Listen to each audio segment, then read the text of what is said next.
आरक्षण खत्म करने के बहुत तरीके हैं। आप संस्थानों को निजी कर दो, प्राइवेट कर दो। पूरा का पूरा हमारा आर्टिकल 15 और 16 पब्लिक एम्प्लॉयमेंट और पब्लिक एजुकेशन पे है। आपने पब्लिक नाम की चीज खत्म कर दी तो आरक्षण अपने आप खत्म हो गया। शिक्षा से सामाजिक न्याय नाम की शब्दावली को खत्म कर दिया जाए और न्यू लिबरल एजेंडे के तहत स्कॉलरशिप और लोन का फर्क खत्म करते हुए शिक्षा को का डेमोक्रेटाइजेशन रोक दें, उसका विस्तारीकरण रोक दें।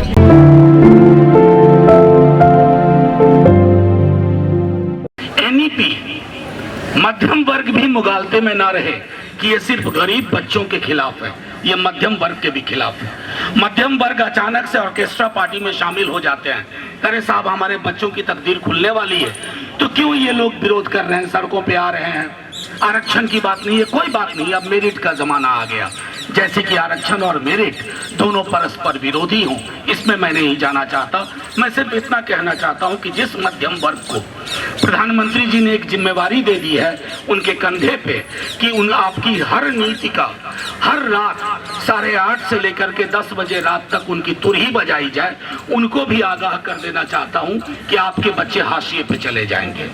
आप अभी भी जगिए। हमारे यहाँ शिक्षा को लेकर के मैं उन लोगों में से शुमार हूँ। इस मंच पे हमारे कई साथी हैं, रतन हो, कॉमरेड दीपांकर हो। हिंदुस्तान में स्वर्णिम नहीं था सब कुछ। Everything was not golden before the arrival of honourable prime minister mister Narendra Modi. लेकिन लोगों के जहन में एक बात थी कि एक गोल्डन पीरियड हम पा सकते हैं, हम वहां तक पहुंच सकते हैं। एजुकेशन का डेमोक्रेटाइजेशन इस मुल्क में हुआ। आज इसलिए इतनी बड़ी तादाद में लोग जब उस डेमोक्रेटाइजेशन पे हमले की आशंका में आप यहाँ बैठे हुए हैं। You hear in solidarity that there is a conscious attempt to halt the onward march of democratization of education. Hindi भाषा है मेरी, लेकिन मैं हिंदी को हेजीमनी की भाषा नहीं बनाना चाहता जो कई लोग चाहते हैं। और अंग्रेजी आप लोगों की तरह मैंने बड़ी मुश्किल से उस पर थोड़ा सा नियंत्रण लिया है, तो उसका भी आपके सामने मैं थोड़ा मुजाहिरा करूंगा। तो ये एक अद्भुत चीज है एनईपी। अभी हम लोग एक डेलीगेशन गए थे लंदन, वहाँ भी एनईपी की बहुत चर्चा थी। डायस्पोरा को ये कह के बेचा गया है एनईपी की एनईपी से हिंदुस्तान की तकदीर ऐसे खुलेगी ना कि लंदन और न्यू दिल्ली के बीच की सारी दूरी खत्म हो जाएगी। सचमुच वो सारी दूरी खत्म होगी, लेकिन वो न्यू लिबरल कॉरिडोर से वो दूरी खत्म होगी। वो दूरी मेरी और आपकी दूरी खत्म नहीं होगी। और जाहिर तौर पर एक ऐसा document which has not been tabled in parliament, please remember, NEP has not been tabled in parliament।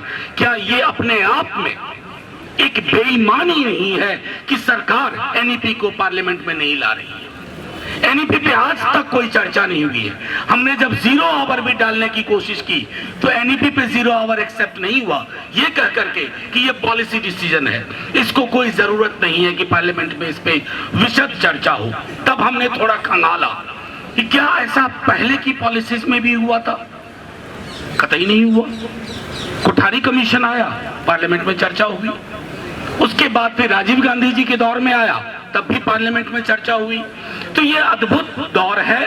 We have a prime minister, जो मैं अक्सर लाइटर वेन में कह रहा हूं, लेकिन जो सत्ता शीर्ष पे बैठे ना, वो सीने की बात ना करे, दिल की बात करे। अगर दिल की बात रही होती तो एनईपी पे विशद चर्चा होती।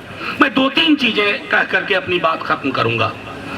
दूसरी चीज मैं कहता हूं, जो कोई आपसे कहे कि एनईपी स्वर्ग का रास्ता खोल रहा है, दुनिया के हमारे हिंदुस्तान की कोई भी नीति, पॉलिसी, पर्सपेक्टिव, लेजिस्लेशन को आप संविधान के आईने में देखिए। संविधान भी छोड़िए, प्रियम्बल उठाइए, प्रियम्बल का एक ब्लूप्रिंट यहाँ सामने रखिए और यहाँ एनईपी के डॉक्यूमेंट को रखिए। आपको लगेगा कि ये प्रियम्बल के खिलाफ, ये संविधान की आत्मा के खिलाफ। जिस डॉक्यूमेंट में सामाजिक न्याय का सिंबॉलिक जिक्र भी ना हो, जिस डॉक्यूमेंट में अफर्मेटिव एक्शन का सिंबॉलिक जिक्र भी ना हो, जिस डॉक्यूमेंट में लोन और स्कॉलरशिप का फर्क मिटा दिया जाए, उस डॉक्यूमेंट के बारे में आपको, मैं समझता हूं, रॉकेट साइंस के ज्ञान की जरूरत नहीं है उसके विरोध में खड़ा होने के लिए। ये तो एक बात रही। लेकिन उससे महत्वपूर्ण बात जो हम लोग जब मिले थे नॉर्थ कैंपस में पिछली बार इसी मुद्दे पे तकरीबन 1.5-2 महीना पहले, देखिए किसान आंदोलन ने एक अद्भुत तिलिस्म हमारे हाथ में दी है, ताबीज दी है, एक सुराग दिया है कि अंधे कुएं में रोशनी कैसे हासिल की जा सकती है। किसान आंदोलन मैं पार्लियामेंट में था उस दिन, मैं कई बार ये कह चुका हूं, हम सब मायूस होके आए थे। पार्लियामेंट की वो विजुअल्स बहुत डरावनी थी कि आपके तर्क काम नहीं आएंगे, आपका दस्तावेज आप टेबल पर रखिए वो काम नहीं आएगा। राजा ने तय कर लिया कि ये प्रजा के हक में है, राजा ने तय किया कि ये प्रजा के हक में है, तो वो लागू हो गया। किसान फार्म बिल्स लागू हो गए, लेकिन सड़कें जाग उठी, खेत खलिहान जाग उठे, और जो व्यक्ति ये बहुत गर्व से कहा करते थे कि मैं अपने फैसले पलटता नहीं, किसानों ने पलटवा दिया।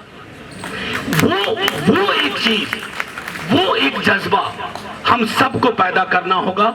ये लड़ाई सिर्फ दिल्ली में ना लड़ी जाए। अक्सर दिल्ली में लड़ी जाने वाली लड़ाइयां कमजोर प्रतीत होती है।